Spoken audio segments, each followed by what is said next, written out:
Assalamualaikum warahmatullahi wabarakatuh. Perkenalkan, nama saya Howard Fernandes Simanjuntak dengan NIM C1C021192. Pada saat ini saya akan membawakan materi akad musyarakah. Baiklah, langsung saja penyampaian materi. Akad musyarakah adalah salah satu konsep penting dalam keuangan syariah yang merupakan bentuk kemitraan atau kerjasama antara dua pihak atau lebih untuk menjalankan suatu usaha tertentu, di mana masing-masing pihak memberikan kontribusi dana dengan kesepakatan bahwa keuntungan dan risiko akan ditanggung bersama sesuai dengan porsi dan kesepakatan yang telah disepakati. Dan jenis-jenis akad musyarakah ada tiga, yaitu musyarakah inan, kemitraan di mana semua mitra berkontribusi modal dan berpartisipasi dalam pengelolaan usaha. Keuntungan dan risiko ditanggung sesuai porsi kontribusi modal masing-masing. Yang kedua ada akad mufawadah, kemitraan di mana semua mitra memiliki wewenang yang sama dalam pengelolaan usaha, berkontribusi modal secara merata, dan berbagi keuntungan dan risiko secara proporsional. Dan yang ketiga ada musyarakah mutanakisah, kemitraan di mana salah satu mitra secara bertahap membeli bagian kepemilikan mitra lainnya sehingga pada akhirnya kepemilikan usaha sepenuhnya menjadi milik satu pihak. Dasar hukum akad musyarakah yang pertama ada Al-Quran, surat An-Nisa ayat 12 dan surat Al-Maidah ayat 1 yang menjelaskan tentang kerjasama dalam berbagai bentuk usaha. Yang kedua ada hadis, hadis riwayat Abu Daud yang menerangkan tentang kebolehan melakukan akad kerjasama.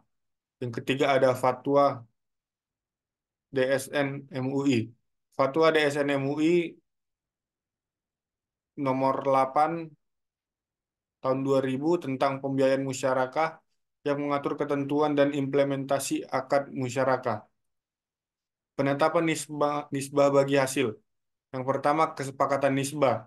Pada awal kontrak, para pihak yang bermitra harus menetapkan nisbah bagi hasil yang disepakati bersama. Nisbah ini harus ditentukan dengan jelas dan adil. Yang kedua, fleksibilitas nisbah. Nisbah bagi hasil dapat diubah sesuai kesepakatan para pihak selama masa kontrak. Hal ini memberikan fleksibilitas dalam pengelolaan usaha. Yang ketiga ada pembagian keuntungan. Keuntungan yang diperoleh dari usaha musyarakah dibagi sesuai dengan nisbah yang disepakati. Pembagian ini dilakukan secara berkala sesuai dengan kesepakatan. Perlakuan akuntansi musyarakah menurut PSAK 106. Yang pertama, pengakuan. Kemitraan musyarakah diakui saat terjadi transaksi atau pada saat dana diserahkan ke mitra. Kontribusi dana diakui sebagai investasi musyarakah. Yang kedua ada pengukuran. Investasi musyarakah pada awalnya diukur sebesar jumlah dana yang diserahkan dan selanjutnya diukur sebesar bagian dari hasil yang disepakati. Yang ketiga, penyajian. Investasi musyarakah disajikan sebagai aset dalam laporan keuangan. Keuntungan dan kerugian disajikan dalam laporan laba rugi. Yang terakhir ada pengungkapan. Entitas harus mengungkapkan informasi terkait akad musyarakah, seperti jumlah investasi, nisbah bagi hasil, dan kebijakan akuntansi. Pengakuan dan pengukuran akad musyarakah. Yang pertama, pengakuan awal. Investasi musyarakah diakui pada saat terjadinya transaksi atau dana diserahkan ke mitra. Kedua, pengukuran awal. Investasi musyarakah diukur sebesar jumlah dana yang diserahkan pada saat terjadinya transaksi. Yang ketiga, pengukuran selanjutnya.